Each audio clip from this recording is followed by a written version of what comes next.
시청자 여러분 안녕하십니까. 신통방통 인터뷰입니다. 아침 신문 만나보겠습니다. 조선일보 함께 보시죠. 70주년. 자, 바로 어제가 6.25 70주년이었습니다. 한미동맹 6.25 73주년이었고요. 한미동맹 70주년 있었는데요. 윤석열 대통령이 한미 양국이 함께 흘린 피를 잊어서는 안 된다라고 특별전을 관람하면서 이야기를 했습니다. 그 전쟁의 잔혹함을 잊지 말고 기억하고 다시는 그런 일이 없도록 해야 된다는 의미가 담겨 있다고 생각이 듭니다. 그리고 한미 참전 10대 영웅 일일이 호명하면서 위했고요. 그리고 가족 부부로 못 돌아간 한미 용사 13만 명 제자리로 돌아가도록 끝까지 최선을 다하겠다라고 약속도 했습니다. 자, 윤석열 대통령 모습 잠시 살펴봤습니다. 자, 두 번째 신문 만나보겠습니다. 매일경제입니다. 중동 신화. 자, 사우디와 또 다른 계약 소식이 들려왔습니다. 정주영 중동 신화 주바일에서 날아든 낭보였습니다. 해외 수주 청신호.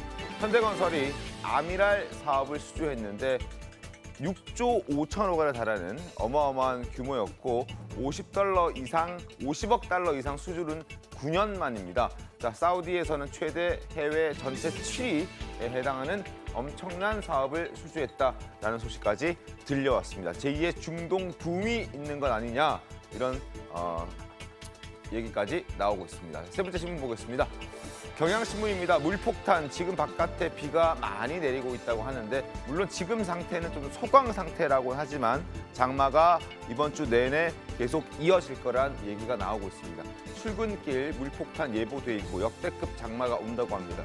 벌써 제주와 남해안에는 장마가 시작됐다고 하는데 27일까지 전국 최대 200mm가 예고돼 있는 그런 상태입니다. 자, 지금 광화문 현장에도 저희 기상캐스터가 나가 있는데 한번 연결해 보겠습니다.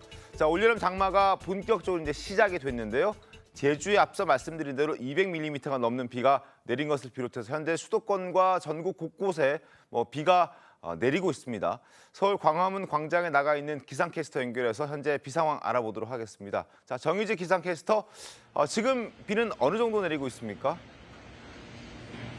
네, 저는 지금 광화문 광장에 나와 있습니다. 비가 오락가락하는 모습인데요. 조금 전까지는 굵은 빗줄기가 쏟아지다가 현재는 잦아들어서 빗방울만 조금씩 떨어지고 있습니다. 이렇게 강약을 반복하면서 내일까지 전국에 많은 비를 뿌리겠습니다. 나오실 때 튼튼한 우산 꼭 챙겨주셔야겠고요. 도로도 미끄럽기 때문에 교통안전에 각별히 유의하셔야겠습니다. 이미 제주 삼각봉에는 200mm가 넘는 비가 내렸는데요. 내일까지 제주에 많게는 200mm 이상의 비가 추가로 더 내리겠습니다. 그 밖에 전국 대부분 지역에도 최대 100mm의 비가 예보돼 있고요.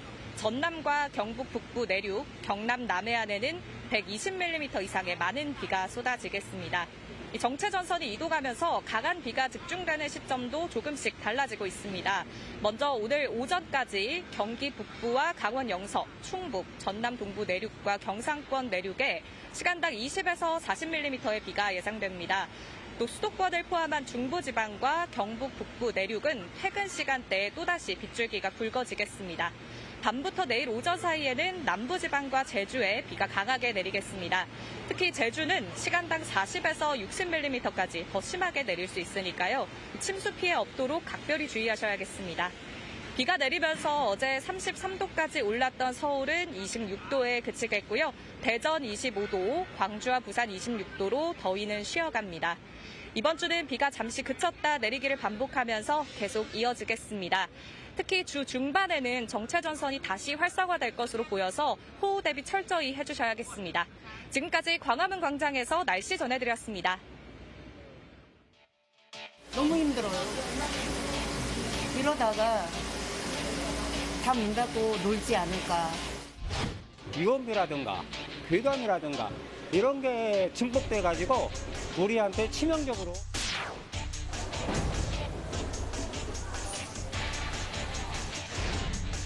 안전에 아무런 문제가 없다라고 우리끼리 주장하고 또 우기고 또 문제가 있다는 주장을 억압한다고 해서 과연 그 문제 자체가 사라지느냐.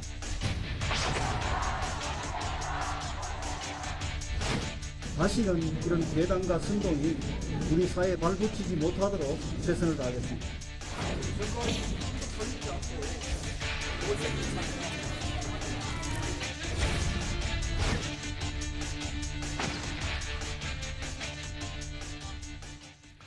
자, 오늘 신동방송 첫 소식은 일본 후쿠시마 오염수 방류에 관한 얘기로 시작하도록 하겠습니다. 민주당이 안전성에 대한 의문을 제기하면서 장외 여론전에 열을 올리고 있습니다. 국민의힘도 가만히 있을 수 없다는 그런 차원에서 직접 먹방을 하면서 안전성 증명에 나서고 있습니다. 함께 신문 살펴보도록 하겠습니다. 자, 네 분 소개해드리고요. 자, 먼저 조선일보 한번 살펴보시죠. 어제는 회를 먹고 오늘은 참외를 먹으러 간다. 이게 조선일보의 사면에 실려있는 제목입니다. 괴담에 맞서 먹방을 하고 있다. 여권에서 이론을 설명하고 상식적인 선에서 과학적으로 접근하려고 했으나 민주당에서 너무 괴담을 많이 쏟아내는 바람에 국민의힘도 어쩔 수 없이 먹방에 나선 그런 상황입니다. 지금 윤재옥 수석의 회를 먹고 있는 영상이 지금 흘러나가고 있는데 같은 날 수산시장에서는 한덕수 국무총리가 또 회를 먹었고요. 그리고 그 이전에 6월 15일에 이미 김기현 당대표도 회식을 하면서 회를 메뉴로 선택했던 적이 있습니다. 어쨌든 당대표와 원내대표, 국무총리 등 직접 농수산물을 먹어가며 국민들을 안심시키기 위한 이런 먹방 릴레이를 하고 있는 그런 상황인데요. 최병욱 위원님, 일단 뭐 예전에 일본에서도 아베 전 총리가 먹방을 통해서 뭔가 보여줬던 적이 있긴 한데 그런 걸 좀 따라하는 그런 모습인 것 같아요. 그렇죠. 사실은 장외 여론전 민주당에 꽤 시간이 오래됐습니다. 네. 그에 반면에 국민의힘에서는 저에 대한 대응이 좀 늦었다고 생각을 합니다. 이미 오래전에 그에 대한 대응을 했어야 하고요. 네. 그다음에 일부 학자들이 과학적으로만 접근하는 거 가지고서는 이미 국민 상당수가 불안감을 가지고 있는 건 사실입니다. 그건 네. 여론조사를 해보면 알 수가 있거든요. 이 불안감을 그동안에 어찌 보면 여권에서 방치하고 있다가 이제 뒤늦게 그 불안감이 더 가중되는 듯한 이런 모양새를 갖추니까 이제 먹방으로 맞서고 있는데 네. 저는 아직도 그 먹방 가지고서는 일반적인 국민 여론전에 대항하기에는 역부족이라고 생각을 하거든요. 더 다른 걸 해야 보다 됩니까? 더 다양한 방식의 대응이 있어야 하고요.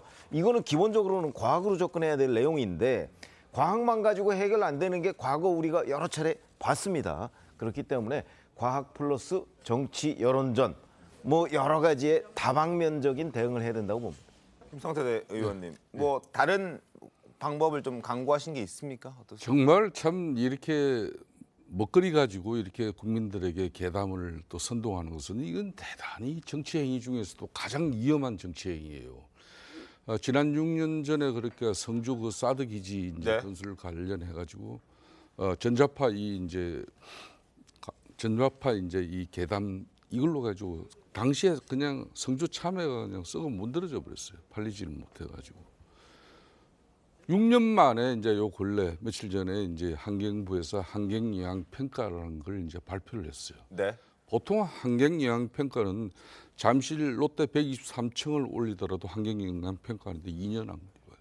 근데 6년씩이나 걸려가지고 그 과학적인 행위를 결과를 내는 것을 그건 문재인 정부에서 이 환경영향 평가를 갖다가 압력을 행사해서 이걸 발표를 늦췄거나 평가 자체를 시간을 지연시켰거나 그 길밖에 없다는 게 이제 김기현 국민의힘 당대표의 이제 의혹 제기, 문제 제기인데요. 네. 제가 이제 이 문제를 가지고 결론은 이제 사드 같은 경우도 인체 보호 기준에 그러니까 530분의 1밖에 안 돼요. 그러니까 핸드폰 기지국 하나에서 발생하는 전자파보다도 더 적은 전자파가 발생하는데 이걸 가지고 전자파에 몸이 튕겨서 사람이 다 죽는다고 이렇게 한마디로 괴담을 퍼뜨려 가지고 그 국민들 불안 혼란 야기한 그때 당시 주역이 지금 민주당의 이재명 대표예요. 당시 성남시장한데 성남시장의 본분보다는 사드 괴담 여기에 집회 시위에 본인이 더 목청을 높였던 사람입니다. 이제는 이런 정치적 행위를 통해 가지고 일시적으로 정치적 혜택은 볼 수 있지만은 국민들의 생계 불안이라든지 정서적 불안은 누가 이건 나중에 보상할 겁니까? 알겠습니다. 자, 이재명 대표 불체포 특권을 포기한 그 이후에 포기를 하기로 선언한 이후에 후쿠시마 오염수 문제를 부각하면서 장외투쟁의 선봉에 서 있습니다. 국민의힘은 이런 이 대표의 행보를 보고 돌팔이 약장수에 비유하면서 또 강하게 비판하고 있는데요. 관련 발언들 들어보고 이야기를 좀 더 이어가도록 하겠습니다. 마치 함께 쓰는 우물에 독극물을 퍼넣으면서 이건 안전하다 이렇게 주장하는 것과 마찬가지입니다. 집권 여당이 매일 1리터씩 10리터씩 마셔도 아무 상관없다고 말하는 돌팔이 과학자들 불러다가 발표하는 것, 그게 바로 국민을 우롱하고 괴담을 퍼뜨리는 것 아니겠습니까, 여러분? 과학과 논리에 근거해서 바른 말을 하는 전문가를 돌팔이라고 하는 정치인이 바로 돌팔이 정치인이 아니고 무엇이겠습니까? 저는 오늘 이 순간부터 이재명 대표는 대한민국의 돌팔이 정치인이라고 명명하겠습니다. 자, 과거 광우병 그리고 또 사드, 지금의 후쿠시마 오염수까지 지금 여론전을 강하게 펼치고 있는 민주당인데요. 광우병과 사드는 일단 과학적 근거로 그게 실패한 여론전인 것으로 드러났고, 이번에 후쿠시마도 어떻게 좀 보십니까? 사드의 경우는 전자파는 아주 극단적인 주장, 아까 김성태 의장님께서 말씀하신 그 부분은 극히 일부의 그 극단적인 주장일 뿐이고요. 별로 설득력이 당시도 별로 없었습니다. 사실은 대중국 관계의 통상 무역이라든가 국제 관계 이런 등등이 유력한 사드의 반대였고요. 이번에 이제 그 오염수 문제도 좀 차분했으면 좋겠습니다. 아까 국장님께서도 말씀하셨지만 국민들이 상당수가 지금 불안해하는 건 틀림없거든요. 그리고 이게 1, 2년 사이에 해결된 문제가 아니라 일본 측 주장에 의하면 해도 방류가 한 30년, 전문가들에 따르면 한 50년 내지 60년 최소한. 그러면 사실은 그 이유도 계속 축적되고 하는 문제이기 때문에 사실 지금 횟집 가서 회 먹는 건 별로 의미가 없죠. 방류도 안 했는데. 그래서 이거는 정부 여당이 그냥 야당의 공세에 대해서 그냥 즉각적인 대응으로 해결할 문제는 아니라고 생각되고요. 좀 더 과학적 국민과의 소통에 투명하고 설득력 있는 방법으로 좀 해야 될 겁니다. 왜냐하면 너무 정부나 여당에서는 허둥대고 있어요. 설명도 제대로 안 하고 있고 그냥 정부가 하는 거니까 또 IAEA에서 하는 거니까 믿어야 된다 이렇게 하면은 국민들은 상당수가 지금 마음속에는 불안해하고 있고 이거 먹으면 안 된다고 생각을 하고 있는데 괜찮다고만 하고 있으면 그게 설득력이 있겠습니까? 그래서 정부 어쨌든 국정을 책임지고 있는 정부 여당이 이 부분을 차분하면서도 끈질기게 국민들에 대해서 투명하고 소상하게 좀 설명을 잘 해야 된다고 생각합니다. 알겠습니다. 자, 그리고 사드 전자파와 관련해서 정부가 지난 21일 환경평가 결과를 내놨죠. 휴대전화 기지국 전자파보다 훨씬 낮은 수치다. 인체에 무해하다라고 발표를 했는데 그럼에도 불구하고 민주당 일부 의원들은 이 결과를 못 믿겠다라고 이야기하고 있습니다. 박주민 의원 얘기 들어보시죠. 사실 이 결과에 대해서 벌써부터 지금 반대하시는 시민분들은 받아들일 수 없다라는 입장을 좀 바로 내고 계시지 않습니까? 이제 솔직히 이 결과를 100% 다 믿을 수 있겠느냐는 생각이 좀 들긴 듭니다. 그리고 좀 이런 결과가 있을 때 좀 국민적인 어떤 수용성을 높이기 위해서는 과정 자체가 항상 좀 투명하게 좀 진행될 필요가 있다고 생각해요. 자, 여전히 결과를 못 믿겠다는 민주당 의원들의 목소리는 어떻게 좀 보셨습니까, 신은수 변호사님? 일단은 민주당은 저런 포지션을 취할 수밖에 없다라는 생각이 드는데요. 지금 국민들이 불안해하고 있는 이유는 사실 소고기는 안 먹어도 됩니다. 그다음에 과일은요 몇 달 안 먹어도 돼요. 근데 이 물은 하루도 마시지 않는다 그러면은 인간은 물론이고 동물들도 정말 위험이지 않습니까? 이 그렇게 예민하다 보니까 물에 대해서는 과거 고기라든가 과일에 대해서 자극을 주는 것보다 폭넓게 아주 깊게 국민들의 불안감을 자극을 할 수 있다라는 거죠. 그러면은 저는 그렇게 생각합니다. 윤석열 정부가 만들어지지 않았고 민주당이 정권을 연장했다라고 하면 지금 이 오염 처리수가 방류 되는 것 자체를 막을 수 있었습니까? 네. 저는 그렇게 생각하지 않습니다. 이거는 어차피 시간이 흐르면 그들은 방류할 수밖에 없는 거고 우리나라가 원청 봉쇄하는 데는 사실 역부족일 거고 사실 그 나라에 가둬두라고 할 수도 없는 겁니다. 그런 게 민주당이 정권을 연장했어도 똑같은 문제가 발생했을 것인데 국민의힘이 만약에 민주당에 비해서 무엇을 못하는가라는 걸 보면 민주당은 지금 물에 대한 공포를 일으켜서 그걸 정보의 무능력과 그다음 실정으로 몰아붙여서 정부를 공략하려는데 에너지를 모으려고 할 겁니다. 국민의힘은 그러지는 않았다라는 거죠. 그렇게 해서 국민들의 우려와 그다음 두려움을 이용해서 정권을 잡으려고 하는 시도를 하지 않았다라는 차이가 있었다라는 것이지 저는 과거 정부가 문재인 정부가 연장이 됐다 하더라도 이건 막을 수 없었다. 그럼 이걸 현명하게 처리하는 데 있어서 민주당은 무엇을 했는가? 불안만 방조했지 과연 이걸 해결하기 위해서 국민을 안심시키기 위해서 어떤 조치와 그다음 안심을 하기 위한 어떤 메시지를 내놨는지 저는 그게 의문입니다. 지금은 힘을 모아서 국민들 좀 편하게 좀 해주시기 바랍니다. 알겠습니다. 자, 그리고 민주당은 후쿠시마 오염수 관련해서 국내 여론전뿐만 아니라 국제적인 여론몰이도 하고 있습니다. 국민의힘은 국제적인 망신이라며 이재명 지도부가 무리수를 둔다고 비판했는데요. 일단 목소리 들어보겠습니다. 일본과 중국을 방문해서 국격을 땅에 떨어뜨리고 쪽방만 차고 왔으면서 아직도 정신을 못 차리고 있는 것입니다. 스스로 괴담과 선동 없이는 하루도 버틸 수 없는 정치 집단임을 세계 만방에 알리는 꼴입니다. 더불어민주당이 보내는 서한은 곧 망신이라는 스탬프가 찍힌 채로 더불어민주당에 반송될 것입니다. 최병우 의원님, 과거에도 이런 적이 있었습니까? 그 야당이 야당의 입장으로 뭐 해외로 이렇게 서한을 보내는 사례들이 좀 있었습니다. 뭐 미국이나 이런 곳에 서한을 보내서 야당의 입장을 알리고 뭐 이런 거는 과거에도 있긴 있었죠. 근데 이거는 이제 문제가 어디에 있냐면 사실은 객관적이고 과학적인 사실관계가 있습니다. 그러나 지금 그 일본이 만약에 방류를 하게 되면 우리보다 먼저 그 방류수를 막게 되는 곳이 바로 미국이나 캐나다, 네. 아니면 태평양 연안 도서국이거든요. 그렇죠. 근데 미국과 캐나다는 뭐 상대적으로 이런 부분에 관해서 좀 더 과학의 힘을 믿고 있는 것으로 보이고 태평양 연안 도서국에서는 약간의 그 정서적인 불안감들이 있어요. 그래서 태평양 연안 도서국들이 일본에 대해서 여러 가지 요구하는 사항이 있거든요. 그러니까 지금 주로 이제 태평양 연안 도서국에 지금 민주당이 서한을 보냈다고는 해요. 자, 그러면 태평양 연안 도서국이라고 해서 과학을 전혀 외면할 것이냐? 그렇지는 않단 말이죠. 그렇기 때문에 이런 부분에 관해서 이제 외교부가 뭐 대응을 한다고는 하지만 네. 그런 차원을 훨씬 넘어서서 이게 국민 정서, 그러니까 우리나라 국민 정서뿐만 아니고 태평양 연안 도서국에서도 거기에 국민 정서가 있을 거 아니겠습니까?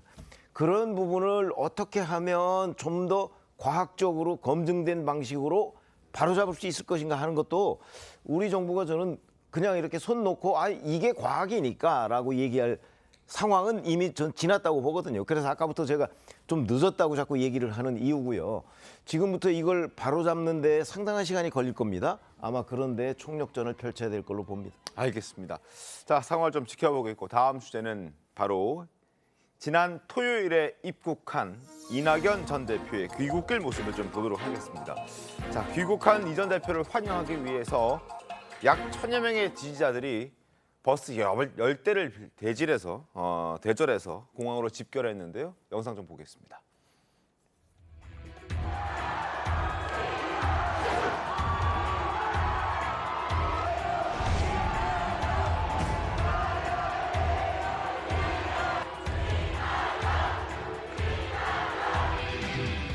귀국 인사드립니다. 잘 다녀왔습니다.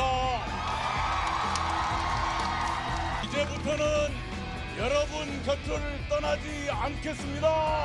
나라가 국민을 걱정하는 것이 아니라 국민이 나라를 걱정하는 지경이 됐습니다. 이 지경이 된 데는 저의 책임도 있다는 것 잘 압니다. 저의 못다한 책임을 다하겠습니다.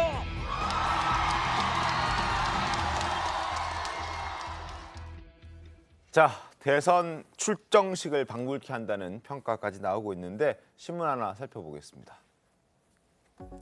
1년 만에 돌아온 이낙연, 못다한 책임을 다 하겠다. 윤 정부 모든 국정 재정립하라라고 얘기를 했습니다. 당내 상황에 대해서는 언급하지 않았지만 당내 상황은 여러 사람들이 이걸 불안해하고 있는 그런 분위기가 감지가 되고 있습니다. 이낙연 전 대표가 이재명 대표의 어떤 보완제 역할보다는 대체제 역할을 할 가능성이 더 많다는 그런 시각들이 많기 때문에 혹시 당내 갈등을 이제 더 부추기고 더 커지는 게 아닌가 이런 걱정들도 나오고 있는 게 사실이더라고요. 이상민 의원님. 예, 그건 뭐 불가피한 자연스러운 현상이라고 생각됩니다. 왜냐하면 그 이낙연 전 대표나 지금 이재명 대표나 경쟁 관계에 있었고 지금도 네. 뭐 경쟁 관계 아니겠습니까? 네. 뭐 상호 보완적인 당내에서 역할도 있을 수 있겠지만 또 상호 대체적 경쟁 관계로서의 그것도 긴장 관계도 그러겠죠. 그리고 또 긴장은 또 일정 부분의 갈등은 좀 필요하다고 봅니다. 네. 지금은 워낙 이재명 대표가 그 더불어민주당 제가 속한 더불어민주당 내에서 네. 압도적인 리더십을 갖고 있거든요. 지난 전당대회에서 78%로 선출되었고 네. 또 대선 후보 지금 여론조사에서도 1위를 달리고 있지 않습니까? 네. 그리고 또 이제 당내 강력한 또 강성 지지자들 또 지지도 받고 있고 뭐 그런 입장에서는 당내 그러다 보니까 이제 사실 공론화가 자연스럽게 여러 이견들이 표출되는 게 쉽지 않은 상황이고 또 저처럼 또 이견을 제시하면 뭐 째려보고 문자 폭탄 받고 뭐 그러지 않습니까? 근데 이제 적절한 이제 그 경쟁자나 네. 긴장 관계가 있게 되면 네. 다양한 의견이 표출될 수 있다고 생각됩니다. 그래서 저는 뭐 그런 관계는 오히려 더불어민주당의 건강성을 회복하는데 네. 오히려 도움이 되고 이낙연 전 대표가 그런 역할을 해야 된다고 생각합니다. 알겠습니다. 못다한 책임을 다할 것이다. 이제 지지자들을 향해서 곁을 떠나지 않고 여러분 곁에 있겠다라고 얘기를 하면서 사실상 정치적 복귀를 선언한 셈인데요.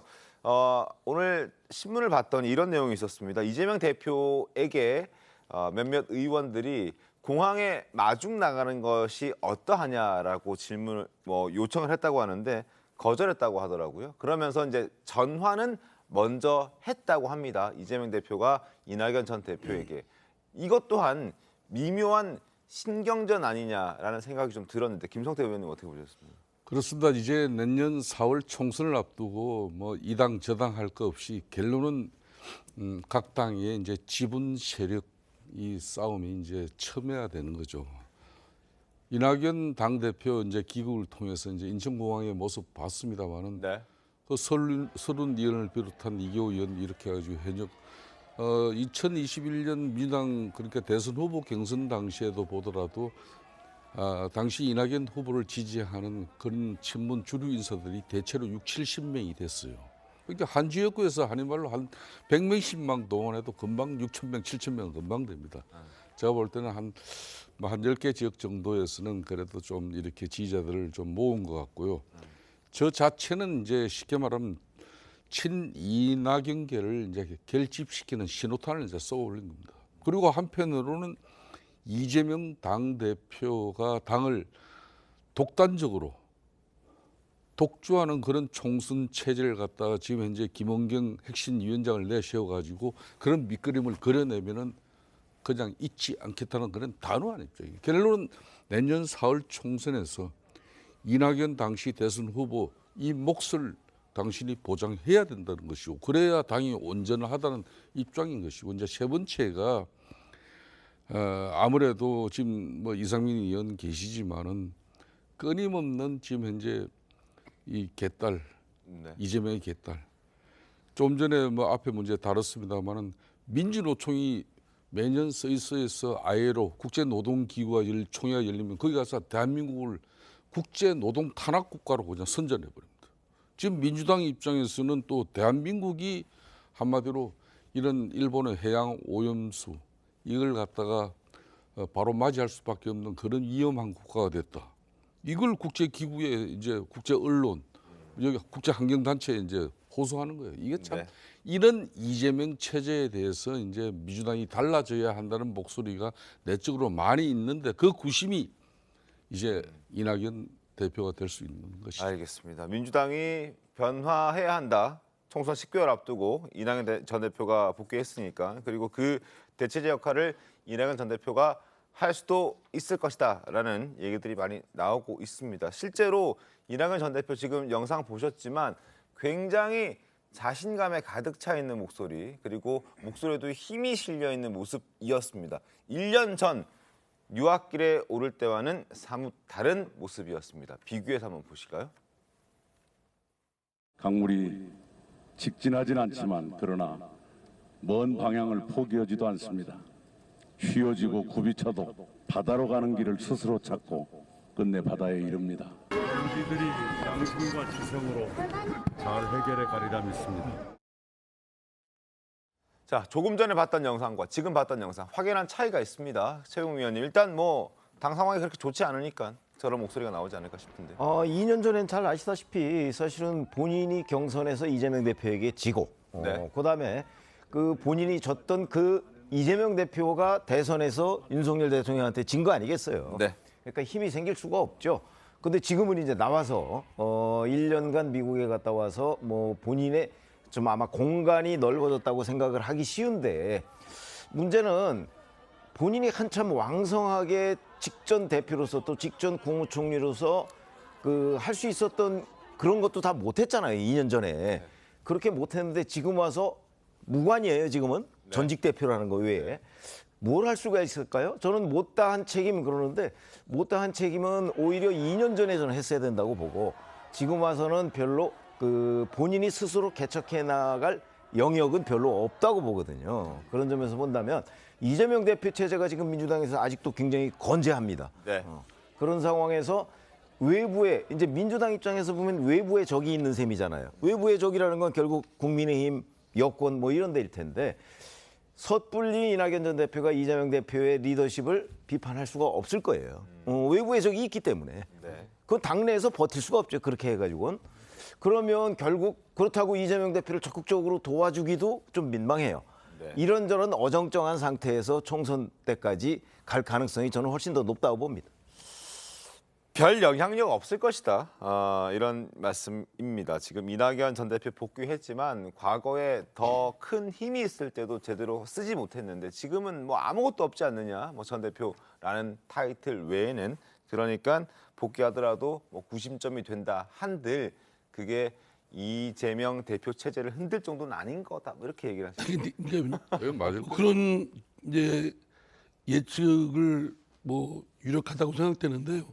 근데 이제 그 당이론적으로 생각을 하면 네. 당 입장에서는 여러분들이 좀 경쟁과 좀 다양한 그런 그 긴장 관계가 돼야 당이 좀 활력이 높고 다양한 색깔들에 의해서 이렇게 좀 꽃피울 수가 있는데 지금 한 사람의 목소리만 나오고 한 사람의 리더십만 압도적으로 되면 사실은 주저앉게 됩니다.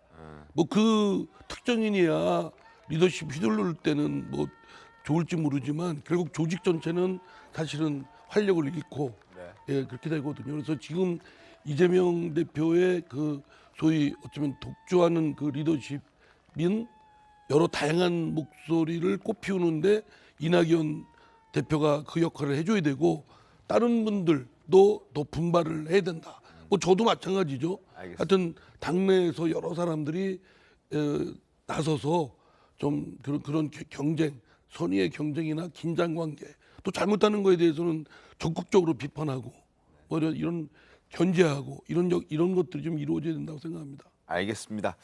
자, 그리고 가장 신경 쓰는 사람, 이낙연 전 대표의 귀국을 가장 신경 쓰는 사람은 아무래도 이재명 대표가 아닐까 싶습니다. 이 대표의 입장 한번 들어보겠습니다. 이낙연 전 대표가 어제 귀국을 했는데 혹시 좀 어떻게 보셨는지요? 네, 백시장도 만들어야 될 어려운 시국이어서 모두가 힘을 함께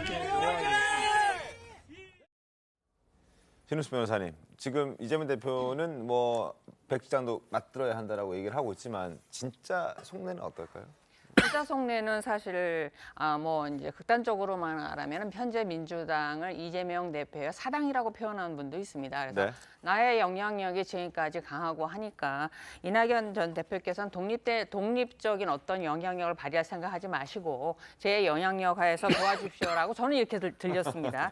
근데 왜냐하면 왜 이렇게 들었냐면요. 백지장도 맞들어야 될 어려운 시기에서 모두가 힘을 함께 모아주십시오라는 이 멘트는 이낙연 전 대표뿐만 아니라 모든 사람에게 할 수 있는 멘트입니다. 그러니까 네. 이낙연 전 대표에게만 한 특별함이 담겨 있지 않아서 저는 개인적으로 그냥 일상적으로 한 말이지 특별히 예우하진 않았다 그런 느낌을 받았습니다. 근데 제가 이제 제 초말을 들어보면 네. 그러니까 이재명 대표와 그 주변에 있는 사람들은 당이 통합해야 된다, 대동단결해야 된다 그런 취지거든요. 뭐 아까 최 국장님 말씀하셨다나 윤석열 대통령과 국민의힘의 독단적인 이런 국정 운영 또는 뭐 아마추어적인 국정 운영에 대해서 대응하려면 야당으로서 역할을 잘하려면 힘을 결집해야 된다 이런 얘기하는데 그러려면 당이 건강성을 그 리더가 건강성이 담보가 돼야죠. 근데 지금 이재명 대표 본인도 지금 사법 리스크가 있는 것도 사실이잖아요. 네. 그것 때문에 그 전체 더불어민주당의 그 불신을 자아내는 원인을 제공하고 있고 그리고 돈봉투 건이나 코인 사태 또 이내경 전 혁신위원장 인사 문제 이런 것들에 대해서 민주당의 지도부가 제대로 역할을 못한 것도 사실 아닙니까? 이것이 제대로 정리가 돼야 뭐 백지장도 맞들고 할 수 있는 거지 그냥 뭐 백지장도 맞들고 하자는 건 그건 그냥 레토릭이죠. 지금까지 우리 이상민 의원께서 상당히 해를 단신으로 열심히 이제 이재명 독주 체제에 상당한 견제를 했는데 이제 이낙연 전 대표께서 귀국하셨기 때문에 상당히 큰 힘이 될 거예요. 그렇다고 뭐 연합이 되고 제가 이런 이야기를 하는 게 아니라 지금 이제 이낙연 전 대표가 민주당에서 이제 낭인 생활을 하시면서 이 권력 의지가 상당히 높아졌거든요. 이 정치인들은 뭐 당내 경선이든 선거에서 떨어지고 나면은 그 낭인이 되는데 그때 복귀를 해요. 내가 왜 졌는가? 그러면서 상당한 비장한 그런 각오를 다시 다집니다. 이낙연 전 대표의 귀국은 그런 비장한 마음을 다지고 귀국했어요. 그렇기 때문에 이재명 체제에 대해서 여러 형태로 견제할 수밖에 없는 겁니다. 알겠습니다. 하나 덧붙이면 이제 당내에 분명히 이재명 대표의 리더십에 대해서 의문을 제기하고 총선까지 이재명 대표가 당대표를 해야 되느냐 이런 의문점을 갖고 있는 상당수의 의원들이 있습니다. 네. 그렇기 때문에 뭐 이낙연 대표가 와서 뭐 별 역할이 없을 것이다라기보다는 당내의 이러한 것들 또 이재명 대표가 어떻게 자신의 거취 문제를 비롯해서 여러 가지 지금 쌓여 있는 현안들을 어떻게 처리하느냐 이 문제와 맞물려서 저 이낙연 대표의 뭐 역할이 의미가 뭐 가감이 될 것이다라고 생각됩니다. 알겠습니다. 이낙연 전 대표 지난 토요일에 귀국했는데 그 영향을 어떻게 민주당에 줄지 그리고 이재명 대표와의 관계는 어떻게 설정이 될지 한번 지켜보도록 하겠습니다. 다음 이슈로 가겠습니다. 자, 오늘 이 사람 순서인데요. 첫 번째 인물 바로 만나보도록 하죠. 한동훈 법무부 장관입니다. 어제 열린 6.25 기념식, 전쟁 기념식에서 눈에 띄는 장면이 포착됐습니다. 영상을 보고 이야기를 이어가겠습니다. 3주년이 되는 날입니다. 경기국에 자랑스러운 국기가 입장했습니다. 아버지의 이름으로를 보시고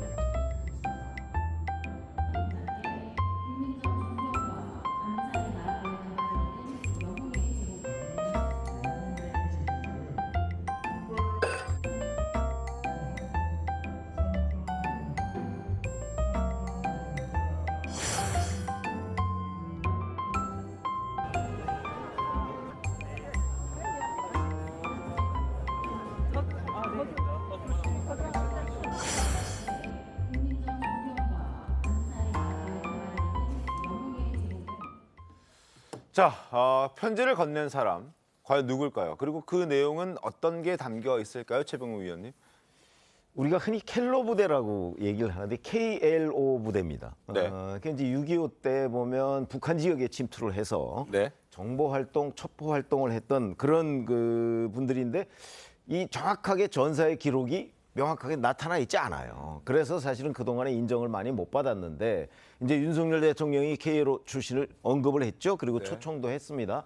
그것 때문에 이제 그 어찌 보면 이제 저런 데 초청을 받은 건데 그 KLO 부대의 그 한 대원이었던 분인데 이창건 씨입니다. 이창건. 지금은 뭐 94세니까요. 네. 그 저기에 뭐라고 적었냐면 북의 침투에서 휴전 때문에 못 돌아온 동지들을 생각하면 눈물이 앞을 가립니다라는 네. 편지를 저렇게 써서 한동훈 법무부 장관한테 전달을 한 거죠. KLO 부대와 KLO 부대의 활동을 잊지 말아달라 이런 당부로 보입니다. 그리고 또 오찬에 초청해 준 것에 대한 어떤 감사의 의미도 담겨 있지 않을까 싶은데요. 자, 어찌됐든 그렇다면 왜 하필이면 한동훈 법무부 장관에게 그 쪽지를 건넸을까요, 신우수 변호사님? 저는 이제 개인적으로 한동훈 장관을 보면은 굉장히 절제, 말도 그렇고 행동도 절제되어 있고 예의 범절이 몸에 배어 있거나 아니면 만약에 그것이 연기라면 정말 이게 수상을 받을 만한 정도의 완벽한 연기를 하고 있다는 생각이 드는데 항상 볼 때마다 저희들을 겸손하게 하는 게 그 절제된 겸손 이게 참 그게 누구에게나 가슴에 와닿고 감동을 줄 때가 있습니다. 그래서 가끔 저도 이제 SNS에 들어가서 이제 젊은 청년들이 올린 이렇게 댓글을 봅니다. 물론 지지자하고 반대자들이 있는데 한동훈 장관에 대해서 긍정적인 이제 메시지를 남기는 분들에 보면은 정말 너무 똑똑하고 말 하나하나가 조리 있다. 그다음에 상식적인 행동을 한다. 그리고 젊은 사람들한테 희망을 주고 어떤 꿈을 가지라는 메시지를 준다. 이런 얘기를 합니다. 그와 더불어서 지금 보는 것처럼 어르신들에 대해서 그다음에 국가 유공자가 아니라도 그렇습니다. 어르신에 대해서 사실 인사를 안 한다고 법으로 처벌하지는 않습니다. 그렇지만 기본적인 예의고 상식이죠. 이 부분에 대해서 한동훈 장관이 그 예의를 다한다라는 생각이 들다 보니까 이걸 메시지를 적어서 누구 줄까 한다고 했을 때 대통령일까 국회의장일까 누군가 했을 때 한동훈 장관이 이것을 가장 성의 있게 받아들이고 이걸 소중히 마음에 담지 않을까라는 생각을 했을 거로 보입니다. 그래서 이런 면에서 이제 한동훈 장관들이 일반 국민들의 마음에 다가가고 있지 않나라는 생각이 듭니다. 알겠습니다. 자, 한동훈 장관 소식 살펴봤고요. 두 번째 인물 만나보죠. 두 번째 인물은 바로 송영길 전 민주당 대표입니다. 돈봉투 의혹으로 민주당을 탈당한 송 전 대표. 최근 언론 접촉을 늘리면서 구명 활동에 나서고 있습니다. 이번에는 전당대회 선거운동원들도 밥은 먹어야 하지 않느냐라면서 사실상 돈을 뿌렸다는 취지의 주장을 당당하게 내놨습니다. 목소리 직접 들어보시죠. 공직선거법은 선거운동원 일비 일당 규정이라 이런 것들이 쭉 있습니다. 네. 근데 이거는 당내 선거에는 없어요. 없습니다. 이것도 100만 명 이상이 참여하는 전국적 선거인데 네, 이런 없어요. 게 없으니까 그러면 밥은 먹어야 될 거 아니냐. 이런 부분에 대한 제도적 보완이 필요하다 이렇게 생각합니다. 김성태 의원님, 예. 뭐 금품살포에 대한 고백이라는 평가도 있던데 어떻게 좀 보셨습니까? 송영길 전 대표 입장에서는 제가 노동운동할 때 이 친구는 인천 택시 노동조합 연맹의 사무국장을 했어요.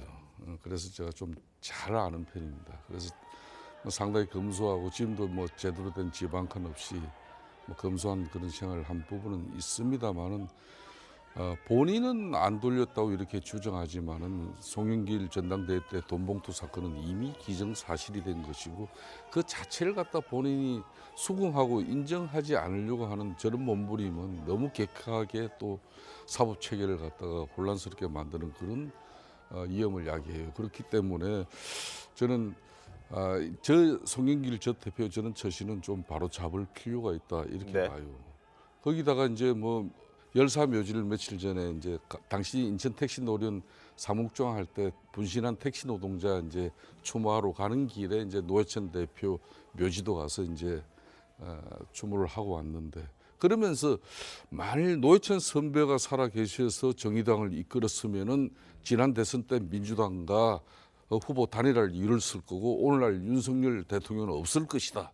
이렇게 개변을 늘어놓는 것은 저는 좀 맞지 않다고 봐요. 좀 그런 측면에서 송영길 전 대표 입장에서 특히 이번 뭐 이 이야기를 하면서 본인이 그러면은 기정 고백한 거나 나는 거의 마찬가지요. 선거법은 이제 흔히 말하는 6개월 이게 이제 기한이 있거든요. 네.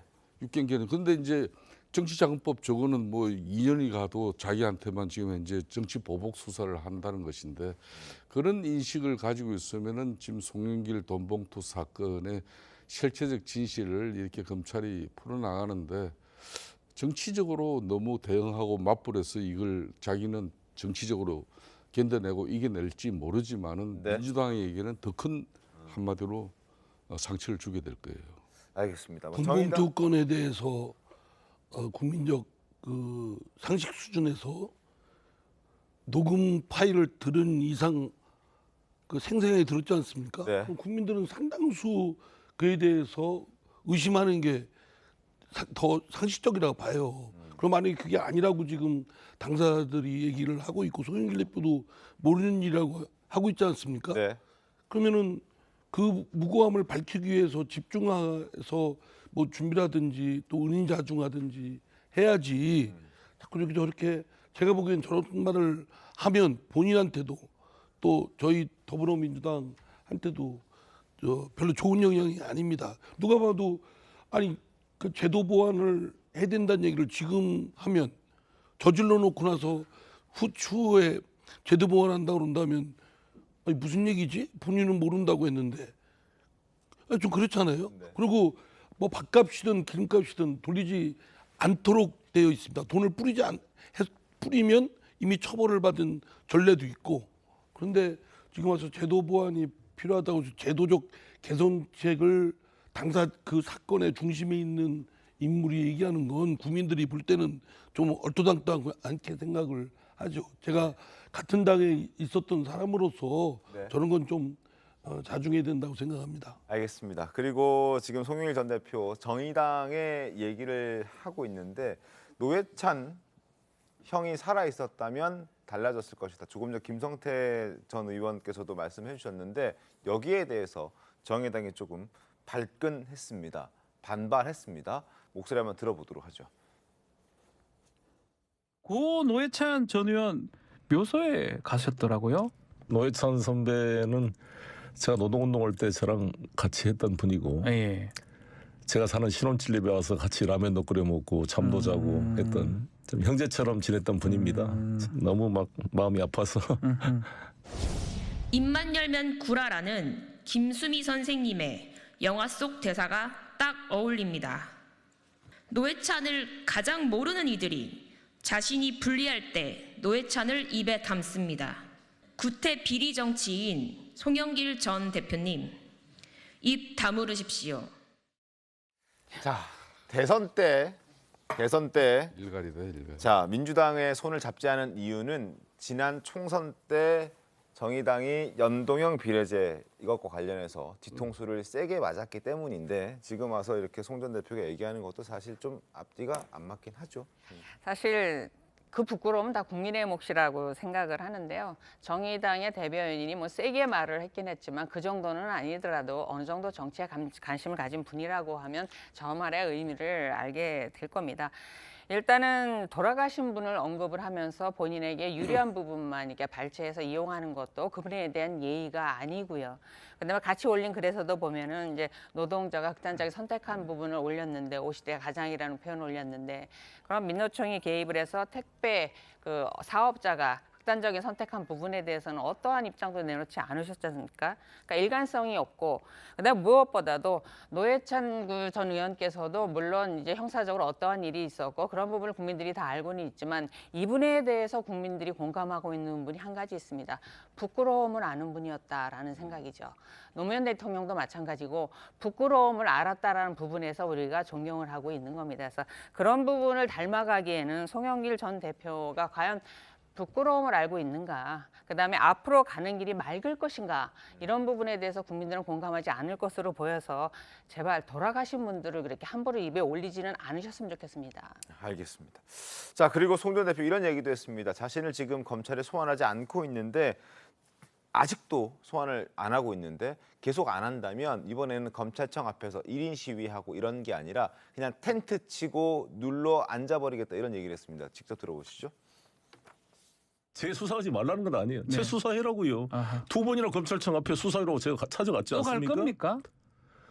아니 또 저를 안 부르고 주의만 하게 되면 아. 아예 이번엔 그냥 가는 게 아니라 예. 검찰청 앞에 텐트를 치고 아예 끝까지 한번 버텨볼 생각입니다. 검찰청 최병우 의원님 어떻게 보셨습니까? 사실은 송영길 전 대표의 이 돈봉투 사건에 관해서 지금 수사를 시작한 지가 그렇게 오래되지 않았어요. 네. 왜냐하면 보통의 이 돈봉투 사건 같은 경우는 관련자들이 지금 대부분 다 부인하고 있습니다. 네. 이정근 전 부총장하고 그다음에 강내구 전 감사가 일부 시인하고 있는 정도고요. 최대 수혜자인 송영길 전 대표 부인하고 있죠. 윤관석, 이성만 의원 다 부인하고 있습니다. 그럼 지금 그 부인하고 있는 사람들 불러다가 뭐 검찰이 들을 수 있는 얘기가 뭐가 있을까요? 별게 없죠. 그러다 보니까 검찰은 송영길 전 대표의 주변 사람들, 그때 송영길 캠프에 같이 있던 사람들, 뭐 이런 사람들을 이제 지금 소환해서 사실은 송영길 전 대표를 소환했을 경우에 뭘 추궁할 것인가 이런 대목들을 지금 묻고 있는 단계예요. 수사 중이에요. 근데 송 전 대표로서는 자기 주변에 있는 사람이 어느 날 갑자기 사라져서 검찰에 가서 조사받고 나오고 뭐 이런 일들이 굉장히 많단 말이죠. 불안하죠. 불안하다. 그러다 보니까 자꾸 자기를 불러달라는데 지금 검찰의 이 수사 과정을 보면 송영길 전 대표를 부를 정도까지 아직 진전이 안 됐어요. 네. 그렇기 때문에 안 부르는 것이지 본인이 기다리면 당연히 부를 것이다. 근데 왜 텐트 얘기가 나오느냐? 초조한 거죠. 초조하고 그렇게 불안하기 때문이다. 알겠습니다. 자, 마지막 인물 함께 만나보죠. 홍준표 대구시장입니다. 자, 지난 17일에 열린 퀴어 축제를 둘러싸고 대구시와 대구경찰 사이에 충돌이 있었는데 지난주 금요일에 경찰이 대구시청을 압수수색하면서 이 홍준표 시장과 또 대구경찰청 사이에 갈등이 점입가경입니다. 목소리 좀 들어보시죠. 대구경찰청장의 책임을 묻겠습니다. 과연 이게 정당한지 안 한지 여부를 이분에 한번 가려봅시다. 내가 대한민국 검사를 한 사람이야. 어떻게 대구경찰청장보다 내 형법을 모르겠어요? 오비일학이라고 하지 않습니까? 공권력의 집행도 오해받을 짓은 안 해야죠. 자, 홍준표 시장은 지금 이걸 보복 압수수색이라고 주장하고 있습니다. 뭐 오비랑 얘기하면서 공교롭게 타이밍이 그렇게 맞아떨어지긴 했는데 그렇다 하더라도 보복 수사의 주장은 어떻게 좀 보십니까? 제가 이제 국민의힘 내적으로 홍준표 지금 대구시장을 잘 아는 몇 사람 중에 한 사람입니다. 저 원내대표 하실 때 당대표 당대표였죠. 했죠. 네. 참 아마 대구경찰청장 앞으로 좀 상당히 피곤할 겁니다. 본인이 어찌됐든 간에 본인은 그 퀴어 축제 이 자체를 갖다가 경찰하고 대립각을 세워가지고 뭐 좀 중앙 언론에 본인이 매스컴을 타고자 하는 뭐 그런 시도다 이렇게 뭐 폄하하는 사람도 있지만은 네. 그날 현실은 대구 시내 주요 도로를 이 퀴어 축제가 증거해가지고 사용하기 때문에 대구시장으로 행정적인 판단을 한 그 부분을 가지고 경찰이 너무 과잉 대응한 부분 분명히 있습니다. 우리 당 차원에서 이렇게 보더라도 막 그런 측면에서 더군다나 대구시장과 대구경찰청장이 퀴어 축제 관련해서 지역 자치단체장과 지역 경찰이 이걸 조정 협의해가지고 원만하게 그 퀴어 축제가 진행되지 못하게끔 한 것은 이건 어찌 보면 두 사람 다 큰 책임인데 막 그런 측면에서 특히 퀴어 축제가 이제 그 16일 날 있었는데 17일 있었는데 네. 16일 날 영장이 발부돼 가지고 이제 까마귀 날짜 배 떨어진 꼴인데 이 영장이 발부됐다고 해서 바로 그냥 집행하는 건 아니거든요. 그런 측면에서 충분하게 대구시장인 홍준표 시장과 또 대구시 공무원들이 오해할 공선은 크죠. 이거는 경찰이 정치적 한마디로 좀 행위를 한 것이다. 이렇게 오해를 부를 수 있기 때문에 지금이라도 저는 대구시장과 대구경찰청장이 앞으로도 계속 대구 시민들을 위해서 두 분이 해야 될 일이 많기 때문에 잘 협력하고 하야하는 게 중요하다고 봅니다. 알겠습니다. 최병우 의원께서 어떻게 좀 마무리될 것 같습니다. 아니 제가 이건 이제 홍준표 대구시장의 정치와 대구경찰청장의 그 법치 이게 충돌하는 거다 이렇게 말씀을 드린 적이 있었는데 법률적으로만 따지면 그 경찰의 입장이 맞아요. 원래 그 충분히 퀴어 축제는 법적으로 보장된 거잖아요. 그리고 그 법적으로 보장이 돼 있기 때문에 일부 도로 점거나 이런 것들은 가능하다는 게 다 판례로 나와 있어요. 근데 홍준표 대구시장은 그럼 왜 그랬을까? 제가 보기에 사실 퀴어 축제에 참여하는 성소수자라는 사람들은 정말 1%도 안 돼요. 전 국민에. 아마 그래서 99%라는 이 퀴어 축제에 반대하거나 퀴어 축제를 불편하게 생각하는 그 사람들을 의식해서 저는 홍준표 대구시장이 지금 이 문제를 제기했다고 보거든요. 그래서 이건 법과 정치가 충돌하고 있는 건데 법적으로만 보면 경찰의 입장이 전혀 손색이 없다 이렇게 생각합니다. 알겠습니다. 어찌됐든 홍준표 대구시장은 토끼를 잡을 때까지 전력을 다할 것이다라고 말했습니다. 사자는 토끼를 잡을 때도 전력을 다한다. 본인이 사자 그리고 경찰청이 토끼로 비유를 한 것 같은데 한번 지켜보도록 이게 하겠습니다. 뭐 잡고 잡히는 관계는 아니잖아요. 대구 시민들을 위해서 봉사하고 그 이익을 위해서 앞장서야 될 분들인데 그거는 제가 볼 땐 홍 시장께서 잘못 비유한 것 같습니다. 알겠습니다. 자, 다음 순서로 가겠습니다. 지난 주말 뉴스의 중심이었던 러시아 용병 회사 바그너 그룹의 쿠데타 소식인데요. 양측 합의로 일단 유혈 충돌은 발생하지 않았습니다만 1년 넘게 이어지고 있는 러시아 우크라이나 전쟁이 큰 변수를 맞게 됐습니다. 신문 함께 보시죠. 동아일보입니다. 푸틴의 오리사 23년 권좌를 흔들다. 자, 러시아 용병 수장 프리고진 36시간 반란을 일으켰는데요. 푸틴은 등에 칼을 꽂았다라고 날선 반응을 보였습니다. 우여곡절 끝에 벨라루스 대통령의 중재로 반란은 멈췄고 러시아도 용병들을 처벌하지 않기로 합의를 했다고 합니다. 자, 신호수 변호사님, 이 용병들의 거취, 프리고진의 거취, 이게 어떻게 됩니까? 알 수 없다가 정답인 것 같습니다. 사실 저는 이 러시아와 우크라이나의 전쟁에 대해서 국가 간 어떤 이권이 충돌할까라는 의문을 가졌었는데 그 전쟁에 용병을 썼다라는 것도 저는 상당히 놀랐습니다. 그러니까 돈을 주고 계약을 해서 이제 타국을 침략하고 이런 걸 한다라는 부분에 일단 놀랐고, 일단은 그 반란군이라고 지목되고 있는 프리고진의 거취는 알 수 없다라고 하는 것이, 일단은 러시아의 100km까지 진군할 때까지 사실 바그너스를 국민들이 외쳤다라는 거 아닙니까? 그만큼 지지층이 어느 정도 있었다라는 거고, 그다음에 정부에 대해서, 크렘린궁에 대해서 어느 정도 불만이 표출됐다라는 위기감을 사실 대통령이 가질 것인데, 과연 이 사람을 가만둘 것인가라는 부분에서 현재 상황은 벨라루스 정부가 중재를 했습니다. 중재를 해서 일단은 반란군의 진군을 멈췄고, 그다음에 그 크렘린궁에서는 그들에 대한, 특히 수장 프리고진에 대한 형사 입건, 이걸 형사 고소를 취소를 했고요. 네. 그다음에 마음에 들진 않았지만 가담했던 사람들 기소하지 않겠다. 그리고 가담조차 하지 않았다라고 하면 국방부가 다시 계약을 해서 전쟁에 참여하게 해주겠다라는 의견을 냈습니다.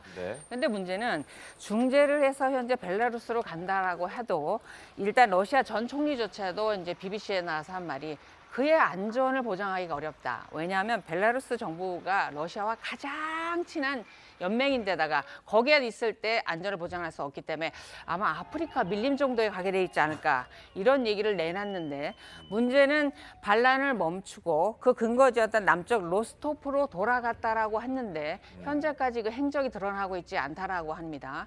일단은 반란군도 아직 남아있고 그 용병도 남아있는 상태인데 그게 진압이 되고 정리가 되는 과정에서 사실 프리고진이 모습을 보이지 않고 있다. 그럼 과연 아프리카 밀림에 간 것이냐, 아니면은 사실 이거를 반란을 용납을 못한 대통령에서 제거가 된 것이냐, 여러 가지 의견이 있다고 합니다. 알겠습니다.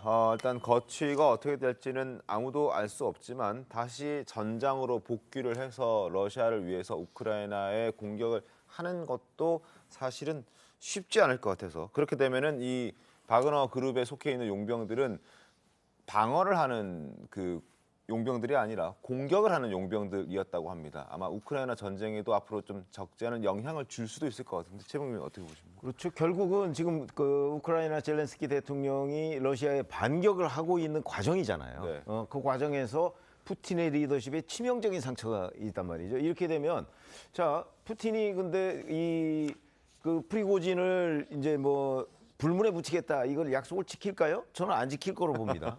이렇게 되면 프리고진을 비롯한 이 바그너 그룹의 상당수 지휘부가 뭐 서방으로 망명을 하든가 뭐 이렇게 하지 않으면 이 문제는 매듭지어지지 않을 것으로 보여요. 상당한 시간이 걸릴 거예요. 네. 더군다나 말씀하셨잖아요. 이 전쟁을, 이 반란을 중재한 게 벨라루스예요. 네. 벨라루스는 푸틴하고 정말 가까운 나라거든요. 거기에 가서 어떻게 본인의 안전을 보장하겠어요. 그러니까 아마 결국 대거 망명이나 뭐 잠적 가지고는 해결이 안 될 거고 망명으로 아마 결론이 나지 않을까. 그렇게 되면 이게 우크라이나를 공격하는 천병이잖아요. 네. 그 점에서 본다면 푸틴의 전쟁을 계속 수행할 수 있는 이 동력이 저는 많이 떨어졌다고 봅니다. 알겠습니다. 뭐 재계약을 한다고 해도 네. 그렇기 때문에 아마 지금부터는 러시아는 오히려 우크라이나와 뭔가 휴전을 좀 모색하지 않을까 하는 그런 생각입니다. 알겠습니다. 전쟁에 어떤 영향을 미칠지도 지켜보도록 하죠. 벌써 1년이 넘게 흘러가고 있는 그런 상황입니다. 자, 다음 소식 보겠습니다. 세계에서 가장 돈이 많은 테슬라 CEO 일론 머스크와 페이스북 창업자 마크 저커버그가 두 사람이 링 위에서 주먹 대결을 벌일지도 모르겠습니다. 자, 신우수 변호사님, 왜 이런 싸움들이 벌어진다는 전망이 나옵니까? 네, SNS에서 논쟁이 시작된 것이 발단이었는데요. 사실은 누가 봐도 도전을 했고 받아들인 형상이 나와 있기 때문입니다. 일단은 머스크와 저커버그는 세계 부호 1위와 9위입니다. 그리고 페이스북의 창업자인 저커버그가 이제 9위인데요. 일단 우선은 발단은 한 트위터를 하는 사람이 일단은 머스크에게 글을 올렸다라고 합니다. 일단 저커버그가 스레드를 출시할 건데 이것이 과연 트위터에 맞설 상대가 되겠느냐라고 물었더니 조만간 지구가 저커버그의 손가락에 놀아나겠다라는 취지로 조롱을 했다라는 겁니다. 그랬더니 트위터가 또 경고를 했다라고 합니다. 저커버그는 무술인데요. 이렇게 관절을 꺾고 모골적으로 이렇게 격투 때리는 게 아니라 그래서 상당히 사람 다칠 위험이 높은 무술의 고수다라고 해서 이제 주짓수라고 합니다. 그 고수인데 걱정 안 되냐라고 했더니 사실 그 부분에 대해서 위치를 보내라라는 이제 주짓수가 겁이 내지 않느냐 그랬더니 결투할 준비가 되어 있습니다라고 글을 올렸습니다. 여기에 대해서 저커버그가 일단 어디냐 위치를 보내라 했더니 캡처를 딱 하고 저는요 라스베가스에는 옥타곤에 있습니다라고 얘기를 했습니다. 그 옥타곤이 어디냐면 UFC 전용 경기장이라는 거죠. 네. 그러니까 두 사람이 격투를 할 준비가 된 것 아니냐. 정말 세계의 대결이 열릴 것인가. 이런 부분에 대해서 굉장히 관심을 모으고 있다고 합니다. 알겠습니다. 두 사람에게 대결이 성사가 된다면 10억 달러, 우리 돈으로 1조 3천억 원에 달하는 역대 최대 흥행 수입을 올릴 수도 있다라는 전망까지 나오고 있는데 두 사람의 목소리 한번 들어볼까요? Super engaging physically, but also intellectually, and where you can't afford to focus on something else. And I think to some degree, it's like MMA is like the perfect thing because it's like if you don't you stop paying attention for 1 second, you're going to end up on the bottom. I did Taekwondo, I did karate, Kyokushinkai karate. Oh, all right, cool. And judo. So you really branched out. Yeah. And did Brazilian Jiu-Jitsu briefly. 자, 세계 최고 부호들의 주먹 대결 과연 이루어질까? 사실 이루어질 가능성이 되게 낮아 보이긴 한데요. 참 제가 한 말씀 좀 드리면은 이 세계 젊은 부호들이 세계 혈투 이렇게 해가지고 전 세계인들의 관심을 끄는 거는 좋은데 이건 한마디로 객기고 호기예요. 진짜 이런 두 분의 그런 호기 속에는 사회적 빈곤 속에서 엄청난 지금 어렵게 그런 취약계층을 돌봐야 되는 그런 부분이 많습니다. 이 사람들이 이런 호기 객기 뿌려서 자기네들 기업 가치를 높이는 데는 이 사람들이 무슨 수단이든 다 하는 사람들인데 좀 더 사회적 약자와 취약계층을 그리고 또 전쟁과 이런 여러 가지 기아 어려움에 헤매 있는 좀 그런 좀 세계인들을 좀 돌보는 그런 객기도 좀 뿌렸으면 좋겠어요. 지금 IT 기술의 발전으로 거의 사실은 엄청난 수익을 독점하다시피 했지 않습니까? 그로 인한 여러 가지 폐해들이 많고 본인들이 또 해야 될 여러 가지 하여튼 인류적 책무도 있는데 저렇게 지금 좀 한심한 얘기들을 하는 거 보면 도대체 알겠습니다. 자, 다음 주제 가겠습니다. 시내버스 기사와 승객 그리고 경찰의 공조로 버스에서 여성의 특정 신체 부위를 촬영하고 있던 남성이 붙잡혔습니다. 영상부터 보시죠.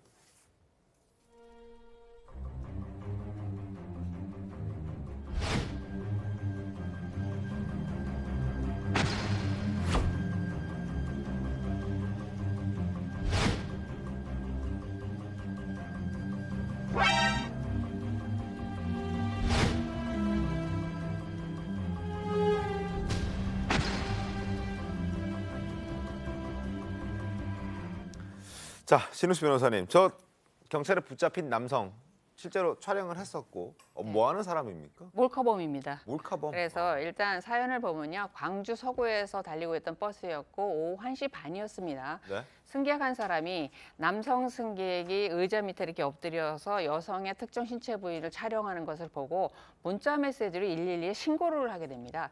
그래서 전화를 하지 않은 이유는 그 몰카범이 그 전화 소리를 듣고 폭행으로 이어지거나 아니면 도주하거나 이런 걸 방지하기 위해서 이제 문자를 신고해서 검거를 했는데요. 이때 기사분도 협조를 했고 경찰의 기술이 대단히 이제 뛰어났던 것으로 알려졌는데요. 일단 신고를 받은 경찰이 시간과 장소를 확인을 해서 다음 서울 정류장에 와서 기다리고 있었고 그 경찰관을 보고 기사분이 손을 들어 맞습니다라고 신호를 했고 승객분들은 경찰이 먼저 타도록 배려를 해서 먼저를 타서 그 엎드려서 숨어 있는 승객한테 가서 이렇게 보니까 핸드폰에서 그 찍은 사진을 이렇게 삭제하고 있다라고 합니다. 그래서 핸드폰을 주시죠 해서 보니까 사진이 찍히지 않은 핸드폰이 주니까 이거 말고 또 있지 않습니까? 해서 삭제하지 말고 주세요 해서 사진을 찍었던 이제 그 영상이 담긴 핸드폰을 현장에서 압수를 해서 현장에서 이미 받아서 이제 검거를 한 사안인데요. 사실 이런 일들이 굉장히 많은데 일부 분들은 그렇게 얘기하십니다. 사진 좀 찍는 것 같고 여성분들이 너무 예민한 거 아니냐 그렇게 말씀하시는데 여성은 그때 느끼는 모멸감과 수치감을 이루 말할 수가 없습니다. 제가 인격적인 대우를 받지 못하고 마치 동물처럼 피사체처럼 취급받는다는 거에 대해서 상당한 트라우마를 남기는 큰 범죄입니다. 그래서 이 범죄 같은 경우에서 7년 이하의 징역형에 처벌하게 돼 있습니다. 그래서 중대 범죄를 저지른 것이고 이를 검거하게 도와주신 승객과 기사분들의 기지가 굉장히 놀랍다고 생각합니다. 알겠습니다. 자, 다음 주제 가시죠. 내년 총선을 지금 한 10개월 정도 앞두고 정치권 곳곳에서 무당층을 겨냥한 신당 창당 움직임이 고개를 들고 있습니다. 금태섭 전 민주당 의원에 이어서 양향자 무소속 의원 그리고 정의당까지 새로 창당하겠다 가세하고 있지만 과거 사례들을 돌아봤을 때 신당을 창당하더라도 국민들의 신뢰를 얻을 수 있을지는 좀 의문이 따릅니다. 신문 보겠습니다. 정주영 땡땡당, 이인재 땡땡당 기억하시나요? 라는 머니투데이 기사가 있었습니다. 제3지대 신당 잔혹사, 자 14대, 15대, 18대, 20대, 21대 제3지대 신당이 나왔으나 수명이 그렇게 길지 못했습니다. 총선 참패 그리고 원내교섭단체 실패 이후에 흡수되거나 해산되는 경우들이 많았습니다. 과거 어떤 모습들이 있었는지 영상으로도 준비했거든요. 한번 보시죠. 이번에 바꾸지 못하면, 이번에 변화의 터전을 만들지 못하면 정말 우리에겐 더 이상 꿈도 희망도 미래도 없습니다. 저는 국민의당에 이번 선거에 제 모든 것을 걸겠습니다. 열심히 해서 신당이 성공하는 모습을 보여드리면 그러면 지금 새누리당 의원님들 많이 오실 걸로 봅니다. 예. 아침 인터뷰에서 야권하고도 공조할 때 밝히셨는데 예, 그 개혁적 보수의 길에 동참하시겠다고 뜻을 같이 하시는 분들은 예, 접촉하고 설득해서 같이 외연을 확장을 해나가도록 그렇게 하겠습니다. 그 이야기 좀. 자, 2017년 바른정당 창당했던 그때 모습 유승민 전 의원의 모습인데 당시 함께 참여했던 분이 여기 계십니다. 김성태 전 의원. 제가 그때 바른정당 초대 이제 당을 만든 사무총장입니다. 네. 당을 실질적으로 만든 그런 뭐 핵심적인 역할을 했는데 저때 이제 바른정당을 만든 이유는 너무나 간결해요. 저 같은 경우는. 네. 그때 박근혜 대통령이 탄핵되고 난 이후에 네. 이제 이 보궐선거로 대통령 선거를 치러야 되는데 우리 보수 진영이 다시 이제 대선 후보를 내서는 안 된다는 국민적 여론도 있었어요. 그렇기 때문에 당시 새누리당에서 대선 후보를 내서는 안 된다는 그런 많은 고민이 있을 때 그때 국민 여론 지지가 절대적으로 1위 후보로 모실 분이 한 분이 있었어요. 바로 그분이 유엔 사무총장을 한 반기문 총장입니다. 그래서 이분을 여러 경로를 통해서 만났어요. 그랬더니 새 집을 하나 지어달라. 새 집을 지으면 그 집을 통해서 내가 출마하겠다. 보수 진영의 후보로서.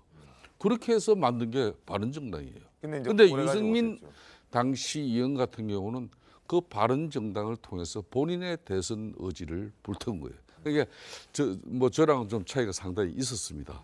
그래서 이제 그렇게 해서 바른정당은 만들어졌는데 20일이 넘도록 반기문 총장이 바른정당에 입당을 하지 않아요.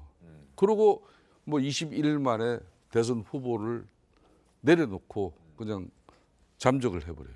그때 잘 안 됐던 이유는 당내 의원들끼리 의견이 잘 안 맞아서. 그것 때문에 그런 게 아니라 본인이 쉽게 말하면 당시 지금 야권 정부로부터 뭐 여러 가지 정치적 공세에 견디지 못한 겁니다.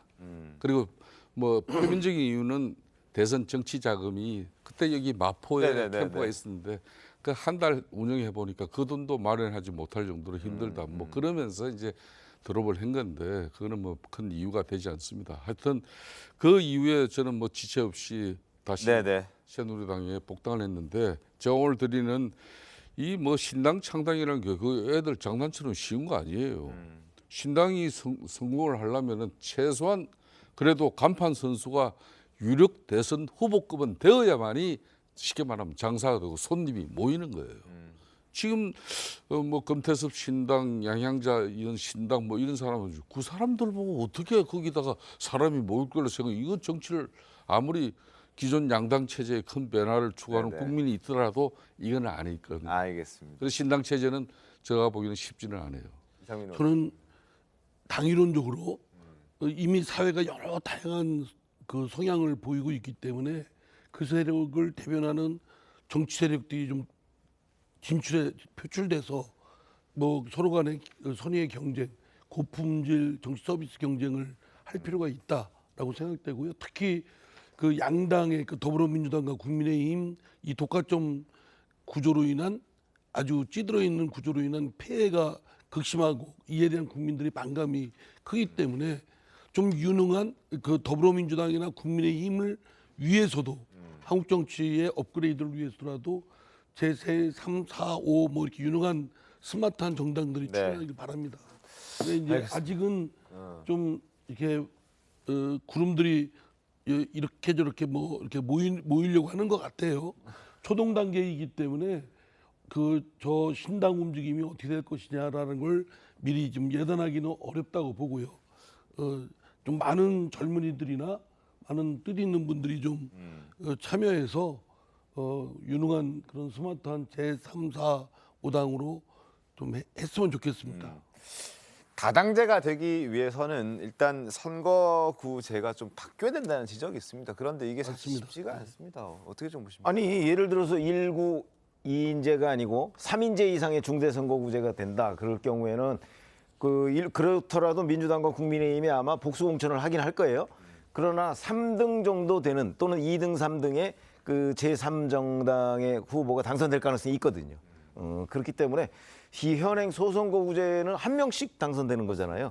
그러면 뭐 그건 민주당 아니면 국민의힘 후보가 당선될 가능성이 뭐 95% 이상이 되기 때문에 아마 그런 상황에서는 제3지대가 성공하기 어렵다 이렇게 봅니다. 지금 뭐 선거구제 놓고 국회에서도 논의가 진행되고 있는 것 같은데 이게 속도가 잘 안 납니다. 아마 지금 상황이면은 내년 총선에는 그러니까 어려워요. 더 이상 국민들 뭐 현혹시키는 이야기 그만해야 돼요. 여의도에서. 알겠습니다. 끝난 거예요 지금. 여기서도 이제 오늘 얘기는 여기까지 하도록 하겠습니다. 어쨌든 지지부진한데 한번 지켜보도록 하죠. 아마 안 될 가능성이 높아 보이긴 합니다. 잠시 뒤에 돌아오겠습니다. 네, 오늘 준비한 신통방통 여기까지입니다. 내일도 신통하게 돌아오겠습니다. 고맙습니다. I heard you got arrested in the street last night.